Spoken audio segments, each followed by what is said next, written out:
Glad to have you tuned into our program in this hour today. It's been 2 great hours so far. We commenced this hour, though, with a chat with the Tony and Peabody Award-winning co-founder of Def Poetry Jam. Jeff, say it again, Tavis. Def Poetry Jam.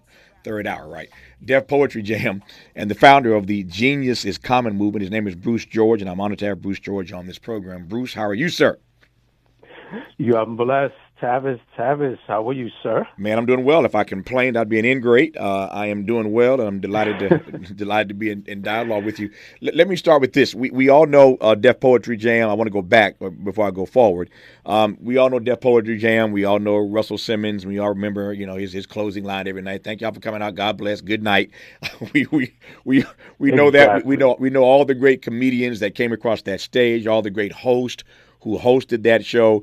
To my mind, Def Poetry Jam is a part of our story. It's a part of our entertainment timeline, and many of us who of a certain age, track our lives by where we were when Def Poetry Jam sort of came on the stage, and we saw these persons who we had not known heretofore, and they're breaking down their work.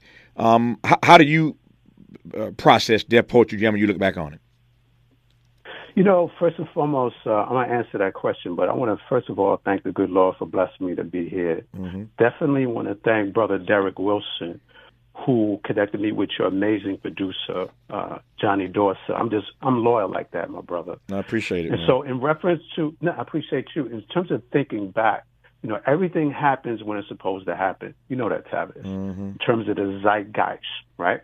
The spirit of the time. And so when Def Poetry Jam, around that time, we caught the world in a very reflective state, because remember, that was around the time of 9/11, post 9/11, right? Mm-hmm. And so we were able to catch the world in a very reflective state. And what better way to do that with the poet, mm-hmm. right, or the artist? And so I was blessed to be one of the founders. I brought the concept to Danny Simmons, who brought it to Russell Simmons, who brought it to HBO. And we wound up getting a Peabody Award for 6 seasons at HBO, Tony Award for the Broadway version.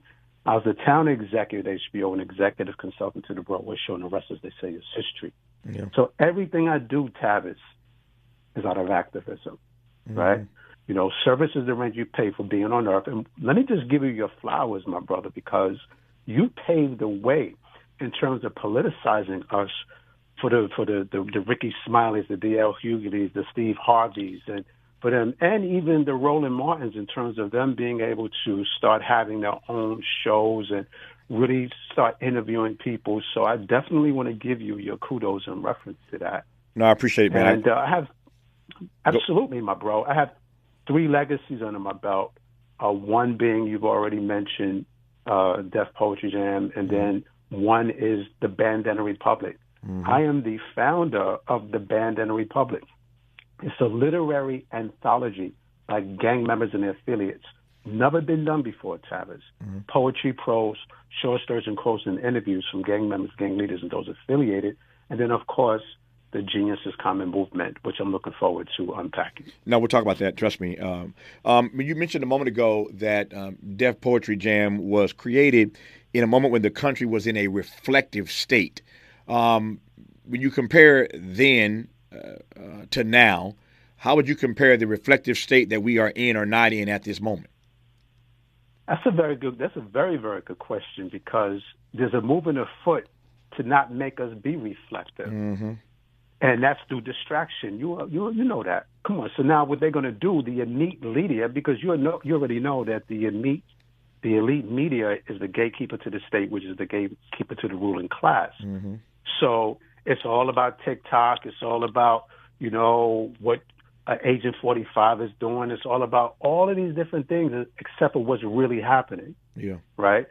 And what's really happening is that they are taking away our rights to our own bodies. Yeah. What's really happening is the fact that it is a movement afoot to take us back in terms of the whole situation with the education piece, trying to re-enslave us, recolonize us. I mean, all of these different things legislatively that's happening, and as a result of us not voting. Yeah. By us not voting, that's why you got all those conservative judges and Supreme Court judges, and so now we're feeling the brunt of that, right? Yeah. And so it's good. I'm sorry. No, I didn't mean to cut you off. I am processing as you're talking an answer to my own question about whether or not I think the nation is in the moment that we are living in a reflective state. I'm processing that myself. Do I think we are in a reflective state or reflexive state? That ain't the same thing. Are we in a reflective state or a reflexive state? We could debate that. Maybe we will when we come forward. I need to think about it. There was Def Comedy Jam. There was Def Poetry Jam. Both were iconic in their own right. But a couple more questions about Def Poetry Jam on HBO with Bruce George when we come forward on Tavis Smiley. Let's get back to more of this rich dialogue with Tavis Smiley. Our guest is Bruce George. In this first half hour, we'll talk to the poet laureate of San Francisco to close our program on the backside of this hour. But Bruce George is one of the co-founders of Def Poetry Jam on HBO, founder of the Genius is Common movement. We'll get to that in a few moments, I promise you. But Bruce was saying earlier, in case you just tuned in, that I was asking him to look back on Def Poetry Jam. As you all know, there was Def Comedy Jam, iconic in its own right. There was Def Poetry Jam, iconic in its own right, both amazing, both on HBO. And I was asking Bruce to take me back to how Def Poetry Jam came into existence. And he was saying that we were in a reflective state in our country at that moment. And here you have all this artistic genius, mostly black, coming on stage, expressing themselves in ways that we had never seen black folk express themselves on a stage, on a national platform like HBO. The question, Bruce, now is, in this moment, are we in a reflective state or reflexive state? Both. Yeah. That's a good question. I'm going to tell you why it's both. Yeah. We're in a reflective state is because of the fact that we're in the age of the Aquarius. Mm-hmm. People now are more aware than ever before. That's why they're trying to get rid of TikTok, because of the fact that the people have the power mm-hmm. to upload their ideas and their ideology and their politic, right? But the reason why they didn't get rid of TikTok because they got voted out of office. The youth would have voted them out of office. You don't hear that chatter anymore. Mm-hmm. So it's reflective in terms of the fact that people are becoming more conscious spiritually. People are meditating more. People are doing a lot of different things, getting into yoga, Reiki, you name it. And because it's the zeitgeist or the spirit of the time that the last should be first and the first should be last, right? Mm-hmm. And so the status quo is shook to death. Even with the whole monetary system, how the U.S. dollar right now is going through a transformation. The world is going through a transformation in terms of the so-called powers that be are losing power, and the power is with the people. And so, yes, it's reflective and reflexive. Good question. Yeah, no, I take your point. Before I move on to Genius is Common, what do you think the legacy is of Def Poetry Jam? What do you think that program that you co-founded on HBO was able ultimately to accomplish in the culture? Wow, that's another good question. First of all, I want to shout out Danny Simmons, Russell Simmons, Deborah Pointer, Stan Lathan, and all of the poets that were on the show that made it happen, and everybody that listened in and supported it. It was very iconic in the sense that around that time, again, we caught the world in a reflective state, and then we were able to feed them the truth. And the truth is incontrovertible. Malice may attack it, ignorance may deride it, but in the end, there it is staring you right in your face. So the poet has always been the cajoler of history, or artist. The poet has always been the truth bearer, right? The Panther Party talked about the notion of all art is political, and art is an indispensable tool of revolutionary struggle. Yeah. So we caught the world at a time where they were like, you know what? We said, we're going to feed you this truth. That's why we were blessed to be able to have the type of impact that we had. Yeah. And it's still reverberating to now. Yep. Yeah. My view is not dissimilar from yours, Bruce. I believe that artists are the gatekeepers of truth. That's my view, that artists are the gatekeepers of truth. Let me ask you right quick. If Def Poetry Jam were on HBO right now, like this week, what kind of content do you think we'd be getting today versus the content we got back in the day when it came on? Well, if it was on today, it would still be iconoclastic. It would be still muckraking, because the poet has always been a cajoler of history. The poet has always been the truth bearer. Yeah. Right? So they're going to always speak truth to power.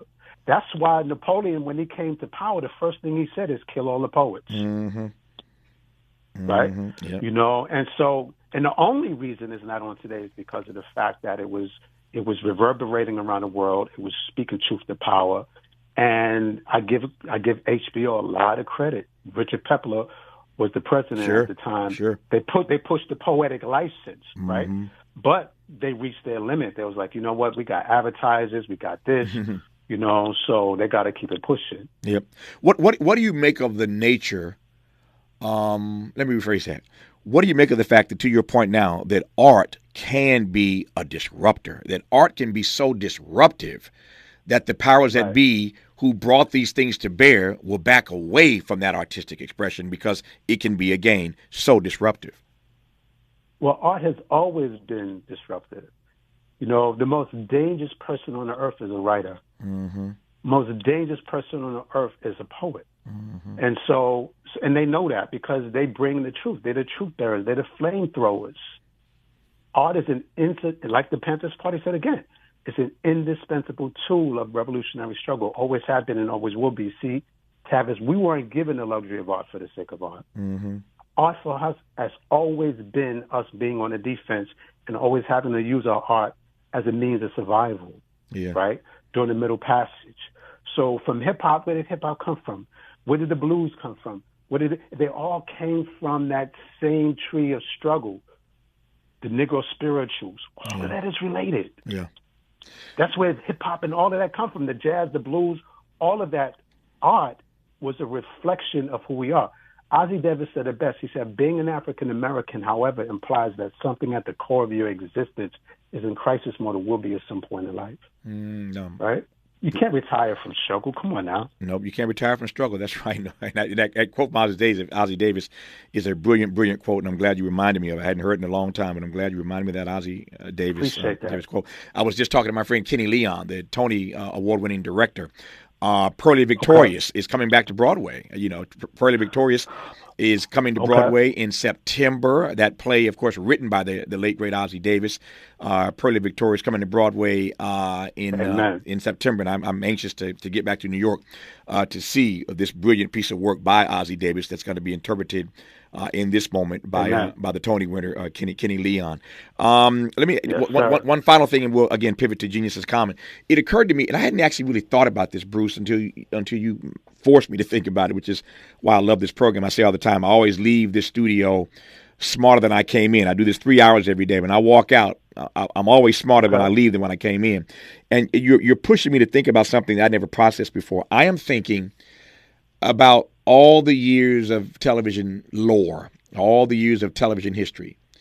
And it may very well be back to this point of art being disruptive, that black folk have never had access to a stage, to a platform that allowed them to tell more truth than they told on Def Poetry Jam. I never thought about it in that way. But if you go back and you think about the stuff these black folk were saying on that microphone, I don't know. In this moment, I could be wrong. My callers will let me know. Listeners will let me know. I can't think at the moment of a platform that allowed black folk more creative license to express themselves in ways that were unpopular than Def Poetry Jam. Can you think of anything? That's a very good point. That's a very good point. I'm going to tell you, Mumia Abu-Jamal said it best. He said the state would rather have a Uzi than a microphone. Mm-hmm. Right, and I wrote a quote, and I said the state would rather have 1 million rappers talking about murder, murder, murder, kill, kill, kill, than have one poet talking about the day the CIA killed Lumumba. Mm-hmm. Right? Mm-hmm. So you're absolutely correct with that. I mean, and that's why I really salute HBO for pushing the poetic license. Yeah. They took a big risk, and this was right around 9/11, where everybody was patriotic and red, black, red, white, and blue, and the whole nine. Yeah. You know what I'm saying? But you know, we filled them with that truth, and it was very successful for God's grace. They want the truth. Yeah. I only met Richard Pepler. Want the truth. Yeah, they do. Indeed, they want the truth. They want it. I've only met Richard Pepler a couple of times. He and I were honored one night many years ago with the Du Bois Medal at Harvard. We were honored the same night, and I got a chance to tell him that night how much I appreciated his courage in putting a lot of good stuff on HBO back then. And to my mind, HBO has suffered given his absence from that platform. But that's just me. It really has. Yeah, It really has. he was very creative, man, in pushing stuff out on HBO that others wouldn't have done, and now they're sort of reining HBO in. But again, I digress on that point. Let's talk about Genius is Common, Bruce George. Talk to me about it. Okay. Well, the Genius is Common movement is an anti-elitist movement, right? We're the first movement, Tavis, to decolonize the word genius ever since its etymology. Right? It got started from one of my quotes. I'm a master quotologist, quoted around the world every nanosecond of every single day. I would go around the country and I would ask the youth, when you hear the word genius, what image comes to mind? And they would always say Einstein or a light bulb. And every now and then I would get a Jordan, and that troubled me. And I said, you know what? Let me write a quote about that. And the quote is, notwithstanding Einstein, genius is common. Then I turned into the slogan, genius is common, was turned into an entire movement. We have a presence in all 50 states, 18 countries with 46 ambassadors and growing. We're the first movement to decolonize the word genius ever since its etymology. So when they say you're only a genius if you have 130, 140 IQ when Mensa, it's pure nonsense, Tavis. That was an arbitrary number made up at Stanford University to make you 1% of the population, which is rooted in elitism. But they don't want you to know that the true origin of the word genius doesn't just apply to intellect. Even Einstein said we're all geniuses. And if you were to judge a fish by its ability to climb a tree or spin its life believing that is stupid. Buckminster Fuller said that every child is born a genius, but the process of life de-geniuses them. Arthur Schopenhauer said that talent hits a target that no one else can hit, but genius hits a target that no one else can see. So we're the first movement to let the world know that the true origin of the word genius comes from the word genie out of northern Africa. Not ancient Rome. And the genie is the guiding tutelary spirit within each of us. So the genius in us is the genie in us, and the genie in us is the God in us or the source energy in us. We've been lied to. Look at the word genie in Genesis. Genesis is the beginning. God is the Alpha and the what? Omega. The beginning and the end. The first and the last. Beginning, present. Look at the word genie in your genes. Your genes is your whole makeup of who you are. So the cat is out the bag and the jig is up. We're the first movement to take the elitism out of the word genius. That's where the anti-elitist movement. I would implore your audience to go to geniusiscommon.com, and I'm shouting out everybody in the Genius is Common movement, from my 42 ambassadors to the 94 celebrities that did Genius is Common video drops. Tavis, you know you have to do a video drop. Hey, Tavis Smiley, Genius is Common. You're in good hands. Antonio Fargas, Bill Duke, actor Malik Gilbert, that's my homie. He was the first one to do one. We got 94 celebrities that did video drops, right? And so we're on the cusp of breaking mainstream any day, hour, a month now, like Black Lives Matter and the Me Too movements, respectively. And they're dubbing my movement Black Wall Street Online. On our website, we have Black businesses, business directory, 2 online adult bookstores, a children's bookstore, all Black authors, all Black illustrators. Geniusiscommon.com is the website. Yep. To your point, just got about 3 minutes left in this conversation right quick. To your point that we are all born geniuses and we have to redefine and reshape what that word means. I take your point. But if we're all born geniuses, what do you make then of the effort, particularly when it relates to Black people, to de-genius us as we navigate our way through life? Because of the fact that that's what the status quo is supposed to do, is to try to de-genius us. They're doing their job. Right, the system isn't broke. If you think the system is broke, then you really off your route or off your mark. No, the system is doing exactly what it's designed to do, is to keep us deaf, dumb, and blind. Right, but what's happening is that the real progressives, right? I like how you have unapologetically progressive. You have 2 forms of progression. One form of progression is to maintain the status quo. The other form of progression is to go against it. So history is always going to err on the side of doing the right thing. It's going to always err on the side of love over hate, right over wrong, right? You know, and that's where we are. Good will always outweigh evil. Love will always outweigh hate, right? So no matter what they do, we're going to continue to be here and progress and do what we need to do because we're covered. As you talk to these young people, what is the most difficult part in getting them to accept, to acknowledge, to receive that they already have genius inside of them? There was no difficult part whatsoever, my brother. They open up like a rose petal. Like a rose petal, when I make them aware of the fact that every last one of them has a genius in them, a genius seed in them, right? They open up like a rose petal. No resistance whatsoever. The only resistance I get are from the elitists. who don't believe that the word genius is common, right? The elitists. So when they talk about you only, like I said earlier, you're only a genius if you have 130, 140 IQ. Pure nonsense. That was an arbitrary number made up at Stanford University to make you 1% of the population, which is rooted in elitism. Here's my exit question. So, 60 seconds to go. My exit question is this. What happens to the world? How does the world change if we ever accept this notion that genius is common?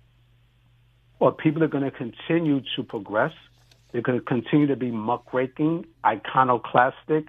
They're going to really come into their truth, because I'm a firm believer that your work is your ministry. The amount of self-esteem we've already raised is through the roof, right? People are gonna take their power back. And you know what that happens when people take the power back? It's a wrap. Yep, that's it. Genius is common. I appreciate you, my bro. No, man, appreciate you and the work you're doing. Your work and witness. Genius is common means that all of us have genius inside of us. Genius manifests itself through each of our own unique way of expressing our passion, our profession, our art, and our talent. GeniusIsCommon.com is the place to learn more about. Is that right? GeniusIsCommon.com or GeniusIsCommon.me? Which is it, Bruce? Yeah, both. Okay. GeniusIsCommon.com and GeniusIsCommon.me. And I really appreciate you having me on your show, bro. No, my great delight. All the best to you in this movement. You are a genius, brother Bruce. I appreciate you, man. All the best so are you, my brother. Thank you, man. More of Tavis Smiley when we come forward.